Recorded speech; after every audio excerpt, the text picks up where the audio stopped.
Hello everyone. Class 10 के students ध्यान दें। मैथमेटिक्स में हम लोग क्वाड्रेटिक इक्वेशन को सॉल्व करने का तरीका सीखेंगे। ठीक है, तो ये एनसीईआरटी का एक्सरसाइज 4.2 है। ठीक है, इसमें क्या है कि find the roots by factorisation.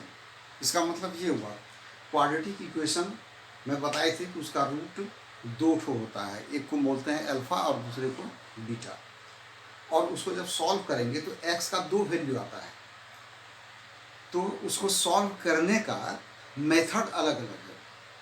तो एक सबसे पहला जो कॉमन मेथड है जिसका हमेशा यूज होता है और अदर प्रॉब्लम्स में भी इस मेथड का यूज हो जाता है, ज़रूरत पड़ जाता है। ठीक है, तो सबसे पहले देखना है जो ये कॉमन मेथड है फैक्टराइजेशन मेथड। इसमें क्या करना है कि जो क्वाड्रेटिक इक्वेशन दिया हुआ है तो पहले इसको इस पॉलिनोमियल का हम लोग दो फैक्टर जानेंगे। फैक्टर क्या होता है मतलब फैक्टराइज करेंगे। तो ये जो फैक्टराइज है यहाँ पर, इसके लिए क्या करना होगा कि कांस्टेंट टर्म 10 है, एक्स स्क्वायर के साथ कोई कोएफिशिएंट नहीं है, इसलिए 10 का फैक्टर दो लेंगे। तो जैसे एक 5 लिए और एक 2 लिए, यानी 5 इंटू 2 अगर करेंगे तो 10 होगा, और अगर -5 में +2 इसको जब सॉल्व करेंगे मतलब घटाएंगे तो ये आएगा -3। इसका मतलब ये हुआ कि ऐसा जो फैक्टराइजेशन होता है इसका जो मिडिल टर्म होता है इसको स्प्लिट किया जाता है, मतलब तोड़ा जाता है। तो ये हुआ एक्स स्क्वायर -5x और +2x -10 = 0। और अब ये इसमें x कॉमन आएगा, x -5 +2 कॉमन आएगा, x -5 = 0। अब x -5 कॉमन आ जाएगा और ये x +2 होगा बराबर 0। अब आइदर x -5 बराबर 0 और x +2 बराबर 0। मतलब ये हुआ कि जब देखो फैक्टराइज करके जब यहाँ पर पहुँचेंगे तब ये दो फैक्टर हमको यहाँ पर अब मिल गया। अब है क्या कि अगर इस दो का प्रोडक्ट अगर 0 है, इट मीन्स आइदर x -5 0 है इसमें, तो ये भी 0 बन जाएगा, पूरा 0 बन जाएगा, अथवा फिर क्या है कि x +2 भी 0 हो सकता है। इसलिए हम लोग क्या करते हैं कि x -5 को भी 0 करते हैं और x +2 को 0 करते हैं। क्योंकि हम लोग ये जान नहीं रहे हैं कि दोनों में 0 है कौन, लेकिन कोई एक अवश्य है, तो चाहे तो ये 0 है अथवा ये 0 है। और एक चीज़ याद रखना, अक्सर स्टूडेंट जो गलती करता है यहीं पर आने के बाद x -5 बराबर 0 लिखेगा और x +2 बराबर 0, जबकि ऐसा नहीं होना चाहिए। जब तक कि ये गुना के रूप में नहीं आएगा तब तक उसको 0 नहीं करना चाहिए, अलग अलग। ठीक है, तो अब ये इससे आएगा क्या, दिस इंप्लाइज x = 5 और इससे x = हो गया -2, यानी कि देयरफॉर x बराबर 5 और -2, यही दो रूट हुआ। ठीक है, यही इसका रूट कहलाता है, जो 2x का वैल्यू आया यही इसका रूट कहलाता है। ठीक है, तो अब नेक्स्ट सवाल में चलते हैं। तो ये अब दूसरा है सम नंबर 3 लिए, फर्स्ट का 3, सेकंड को छोड़ दिए, उसको अपने से बनाएगा। ये दूसरा टाइप का सवाल है, इस टाइप का जिसमें कि रूट वाला टर्म दिया हुआ है। तो ये 5√2 × √2 यानी कितना होगा, 5√2 × √2 ये करेंगे तो हो जाएगा 10 के बराबर। इसका मतलब क्या हुआ कि 5 × 2 करने से 10 होता है और 5 + 2 करने से 7 होता है। तो ये क्या हो जाएगा कि √2x² + 5x + 2x + 5√2 बराबर 0। तो ये 0 के बराबर, यानी अब इस दोनों में कॉमन क्या आएगा, इसमें कॉमन आएगा x, तो x कॉमन ले लेंगे तो यहाँ क्या बचेगा, √2 और प्लस √2x और प्लस 5, और इस दोनों में √2 कॉमन आएगा प्लस √2। इसका कारण ये है कि √2 से इसको भी भाग लगेगा, क्योंकि 2 को लिख सकते हैं √2 × √2, इसको जब √2 से डिवाइड करेंगे तो ये कट जाएगा, क्या बचेगा, √2, यानी कि ये √2 कॉमन आ गया, इससे इसको डिवाइड करेंगे तो बचेगा √2x और प्लस इसमें 5, क्या है कि इसका √2 कट जाएगा ये, और ये बराबर क्या हो गया, 0। अब क्या होगा, तो ये दोनों कॉमन है, कॉमन निकालेंगे, ये हो गया √2x प्लस 5 और इंटू अब ये x प्लस √2 ये और बराबर हो गया 0। अब either √2x plus 5 equal to 0 और x प्लस √2 इक्वल टू 0। तो ये क्या होगा, तो x इक्वल टू -5 और ये √2 इधर आएगा बाय √2 और ये क्या हो गया, तो x इक्वल टू -√2 अर्थात x का दो वैल्यू आया -5 बाय √2 और एक दूसरा हो गया -√2। यही दो इसका सॉल्यूशन हुआ, यानी कि x का दो वैल्यू आया और ये वैल्यू कराया रूट से। ठीक है, तो अब फिर हम लोग चलते हैं नेक्स्ट सवाल में। ये एक सवाल देखो है 4 नंबर है, फर्स्ट का 4 2x² - x plus 1/8 equals to 0। इसमें क्या है कि 1/8 यहाँ दिया है, इसमें फैक्टर करने में दिक्कत होता है। तो ऐसा का तरीका क्या है कि अगर इस टाइप का सवाल हो तो सबसे पहले 8 एलसीएम ले लेंगे। 8 2 जा 16x² - 8x और plus 1 is equals to 0। This implies 16x² - 8x plus 1 equal to 0। अब देखो ये 8 इंटू 0 क्या हो गया, 0 हो गया। तो अब ये आ गया सिंपल फॉर्म में। अब क्या करेंगे कि इसमें देखो ये फॉर्मूला पर आ जाता है, या ऐसा भी फैक्टर कर सकते हैं। 16 इंटू 1 करेंगे तो हो जाएगा कितना, ये हो जाएगा 16। अब 16 का फैक्टर करना पड़ेगा, तो 16 का फैक्टर क्या करेंगे, क्या होगा 16 का फैक्टर। तो इसके लिए देखो कि अगर 4 4 जाए, यानी कि 4 इंटू 4 करने से 16 होता है, 4 प्लस 4 करने से 8 होता है। ठीक है, तो ऐसा कर सकते हैं हम लोग कि जैसे क्या हो जाएगा कि ये हो जाएगा 16x² माइनस ये होगा 4x माइनस 4x और प्लस 1 इज इक्वल टू 0। ये -4 -8 हो गया और इसको मल्टीप्लाई करने से 16 के बराबर हुआ। अब इसमें कॉमन ले लेंगे, क्या आएगा 4x कॉमन आएगा तो ये हो जाएगा 4x माइनस 1 माइनस 1 कॉमन आएगा तो ये जाएगा 4x plus minus -1 is equals to 0। अब ये आएगा 4x माइनस 1 और इंटू होगा 4x माइनस 1 इक्वल टू 0। मतलब क्या हुआ कि 4x माइनस 1 इक्वल टू 0 और 4x माइनस 1 इक्वल टू 0। तो x इक्वल टू इससे 1/4 और इससे भी होगा x इक्वल टू 1/4, यानी कि दोनों सेम वैल्यू आता है। देयरफॉर x इक्वल टू 1/4 ऐसा भी आ सकता है, कोई बड़ी बात नहीं है। ठीक है, अब हम लोग चलते हैं नेक्स्ट सवाल में। ठीक है, नेक्स्ट है सम नंबर 2। इसमें क्या है, solve the problems given in example 1। Example 1 में जो क्वेश्चन दिया हुआ है, प्रॉब्लम दिया हुआ है, तो उसको सॉल्व किए होंगे। इसके पहले जो वीडियो था ना, वो एक्सरसाइज 4.1 का था। तो उसका जो एग्जाम्पल दिया है उसमें जो क्वेश्चन है उसको सॉल्व करना है। उसमें क्या दिया गया है, तो उसका है क्वेश्चन जो बनता है x² माइनस 45 x और क्या है प्लस 324 बराबर 0। ये है 2 का फर्स्ट नंबर। यही इक्वेशन आता है, क्वाड्रेटिक इक्वेशन यही आता है उस प्रॉब्लम से। इसी को सॉल्व करने के लिए बोला गया। ठीक है, तो अब इसको जब सॉल्व करेंगे तो जो तरीका इधर का जो बना रहे थे बस उसी तरह से इसको सॉल्व कर देना है।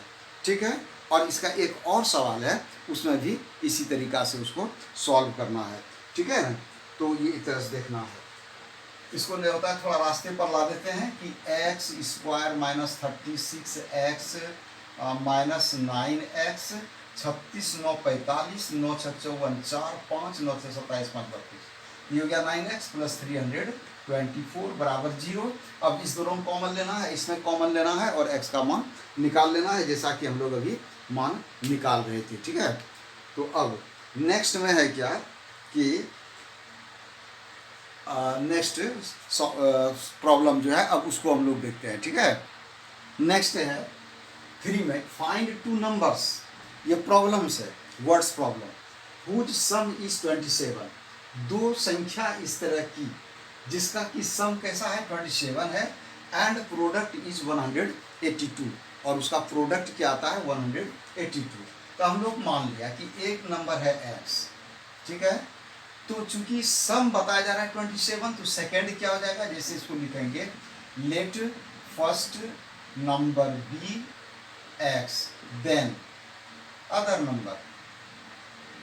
नंबर क्या हो जाएगा, ये हो जाएगा 27 माइनस एक्स। क्यों ऐसा हुआ, क्योंकि दोनों नंबर का सम 27 दिया है, अगर उसमें एक एक्स है तो दूसरा क्या होना चाहिए, तो 27 में पहला को माइनस कर देंगे, तो ये दो नंबर हम लोग को मिला। लेकिन एक चीज और कहा है, क्या बोला है, एंड प्रोडक्ट इज 182, और इस दोनों का प्रोडक्ट 182 है, तो इसलिए देयरफॉर अब इक्वेशन बनेगा, क्या होगा कि x into 27 minus x is equal to 182। अब इसको सॉल्व करेंगे तो ये होगा 27x माइनस एक्स स्क्वायर, और इसको इधर ले आएंगे माइनस 182 बराबर 0। अब इसको माइनस कॉमन निकालिए, क्या बन जाएगा, x square minus 27x plus 182 equal to 0 होगा, और ये इसको फैक्टराइज करना पड़ेगा, तो ये एक्स स्क्वायर माइनस 14 इंटू 13 करने से 182 होगा, और 14 प्लस 13 करने से 27 आएगा, minus 14x minus 13x plus 182 is equal to 0। This implies x common आएगा, x माइनस 14 माइनस 13 कॉमन आएगा, x प्लस माइनस माइनस 13 से इसको डिवाइड करेंगे 14 होगा इज इक्वल टू 0। अब हो जाएगा x माइनस 14 इंटू होगा x माइनस 13 इक्वल्स 0, और अब क्या करेंगे, तो एक एक करके 0 करेंगे, either x minus 14 is equal to 0, तो x बराबर 14, और फिर जब x माइनस 13 इक्वल टू 0 तो x इक्वल टू 13, यही दो नंबर हुआ, देयरफॉर रिक्वायर्ड नंबर्स बराबर क्या हो गया, तो 14 एंड 13। अब देखो कि अगर इस दोनों को प्लस करते हैं 27 आता है, दोनों को मल्टीप्लाई करते हैं 182 आता है। ठीक है, अब हम लोग चलते हैं नेक्स्ट में। तो ये सम नंबर 4 है, वर्ड्स प्रॉब्लम है, find to consecutive positive integers, दो लगातार पॉजिटिव इंटीजर निकालना है। ठीक है, सम ऑफ हुज स्क्वायर इज 365, और जिसके स्क्वायर का मतलब उसके वर्ग का जोड़ योगफल कितना है, 365 है। तो जैसे हम लोग ये कंसीडर किए कि एक नंबर है x, अब चूंकि लगातार है तो अगर x लेंगे तो नेक्स्ट क्या मिलेगा, उसमें प्लस 1 करने से तो अगला हो जाएगा x प्लस 1। जैसे 5, अब 5 में प्लस 1 करते हैं 6 मिलता है, फिर 6 में प्लस 1 करते हैं 7 मिलता है, तो उसी तरह x और x प्लस 1 ये दो नंबर को हम लोगों ने मान लिया। अब क्या बोला कि इसका स्क्वायर का सम, इसका स्क्वायर किए, इसका स्क्वायर किए और इसका सम प्लस कर दिए, ये कितना बता रहा है, 365। अब इसको सॉल्व कर देना है, ये क्या हो जाएगा, एक्स स्क्वायर प्लस ये होगा x square plus 2x plus 1 minus 365 is equal to 0, ये होगा 2x square plus 2x minus 364 equal to 0। अब ये हो जाएगा एक्स स्क्वायर प्लस एक्स और माइनस 2 1 जा 2 8 जा 2 2 जा बराबर 0। अब क्या करना है, बस वैसे इसको फैक्टराइज करके x को निकाल लेना है। x निकलेगा उसमें प्लस 1 यानी x प्लस 1 फिर निकाल लेंगे, वो निकल जाएगा। ठीक ना, अब हम लोग नेक्स्ट में चलते। नेक्स्ट देखो है कौन, तो 5 number, the altitude of a right triangle is 7 cm less than it's base. ये राइट ट्रायंगल है, एंगल बी इज 90 डिग्री। ठीक है, अब कहा क्या यहाँ सो देखो, एल्टीट्यूड 7 cm कम है, एल्टीट्यूड ये है, बेस ये है, बेस को मानना पड़ेगा। क्यों, इसलिए कि बेस से 7 cm कम बता रहा है किसको, एल्टीट्यूड को, इसलिए पहले बेस को मान लिए। अगर एल्टीट्यूड मानेंगे तो इसमें प्लस करके इसको बढ़ाना पड़ेगा। मैंने क्या किया, x मान लिया इसको, अब ये 7 cm कम है इसलिए इसमें माइनस कर दिया 7 cm, और हाइपोटेन्यूज दिया हुआ है कितना, 13 cm, तो ये h हो गया 13 cm। Find the other 2 sides, तो दो साइड को निकालना है, चूंकि एक तो दिया हुआ है ही। अब हम लोग जो यहाँ पर चलेंगे तो राइट ट्रायंगल का जो फॉर्मूला होता है कि since h square is equal to p square plus b square, p square plus b square equal to h square. अब पी स्क्वायर क्या है तो एक्स माइनस 7 इसका स्क्वायर है, बी स्क्वायर क्या है तो एक्स है तो एक्स का स्क्वायर, ये हो गया 13 का स्क्वायर 169। अब ये क्या होगा तो x square minus 7 to the 14 यानी a minus b whole square पर इसको एक्सपेंड कर रहा हूँ, तो x square minus 14 x plus 49 plus x square minus 169 is equal to 0। अब ये होगा x square plus x square 2x square हो गया माइनस 14x, और इसमें ये घटेगा कितना बचेगा 0, 16 में 4 घटेगा 12, ये हो गया माइनस। अब कितना होगा 2 कॉमन निकाल लिया, एक्स स्क्वायर माइनस 7x और माइनस 1 से यानी 60 इज इक्वल टू 0। अब आ गया ठीक उसी तरह का एक्सप्रेशन जिसका कि हम लोग फैक्टराइज करते थे। अब इसको फैक्टराइज करके x निकाल लेंगे, x जो होगा वो बेस होगा, जितना बेस आएगा उसमें 7 माइनस कर देंगे, ये एल्टीट्यूड निकल जाएगा। ठीक है, अब हम लोग चलते हैं नेक्स्ट सवाल में। ठीक है, तो नेक्स्ट सम है क्वेश्चन नंबर 6। ये क्या है कि इसके लिए किताब देखो, चूंकि लंबा सवाल है ये। A cottage industry produces a certain number of pottery articles in a day. छोटा छोटा जो उद्योग, घरेलू उद्योग होता है जिसमें कि पॉटरी आर्टिकल बना रहा है, तो बोलता है कि एक खास किसी दिन, एक दिन में कितना बना, कुछ संख्या बना। ठीक है, तो it was observed on a particular day that the cost of production of each article was 3 more than twice the number of article produced on that day. मतलब एक दिन, कोई दिन बना, मान लिया कितना x आर्टिकल बना। ठीक है, अब बोलता है क्या कि उसका कॉस्ट आर्टिकल का कैसे पड़ रहा है, तो कॉस्ट ऑफ 1 पॉटरी आर्टिकल, जितना आर्टिकल बना उसका डबल से, ठीक है, 3 ज़्यादा, 3 मोर। ध्यान देना यहाँ लैंग्वेज पर कि ऐसा पाया गया कि on a particular day that the cost of production of each article, कि एक आर्टिकल का जो प्रोडक्शन का कॉस्ट था क्या था, वाज 3 मोर, 3 ज़्यादा, किससे, then twice the number of articles produced on that day. मतलब उस दिन जितना आर्टिकल प्रोड्यूस यानी तैयार हुआ उसका डबल से 3 ज़्यादा। तो हम लोगों ने माना कि x आर्टिकल तैयार हुआ है तो इसका डबल 2x हुआ, उससे 3 ज़्यादा, यही हुआ एक पॉटरी आर्टिकल का कॉस्ट। ठीक है, अब उसके बाद आगे देखो क्या बोला कि if the total cost of production on that day was ₹90। और क्या, तो उस दिन जितना जो प्रोडक्शन हुआ उसका टोटल कॉस्ट कितना हुआ, ₹90। अर्थात ये टोटल कॉस्ट हुआ। अब हम लोग इससे टोटल कॉस्ट निकालेंगे, इतना आर्टिकल, एक आर्टिकल का ये दाम, दोनों को मल्टीप्लाई कर देंगे, टोटल निकल जाएगा। यानी कि टोटल कॉस्ट, यानी अकॉर्डिंग टू क्वेश्चन इक्वेशन क्या होगा कि x इंटू 2x प्लस 3 और इक्वल टू, ये हुआ टोटल कॉस्ट हम लोग के हिसाब से, और वहाँ जो दिया गया है ये, अर्थात दोनों क्या होगा, इक्वल होगा, यानी कि इज इक्वल टू ₹90।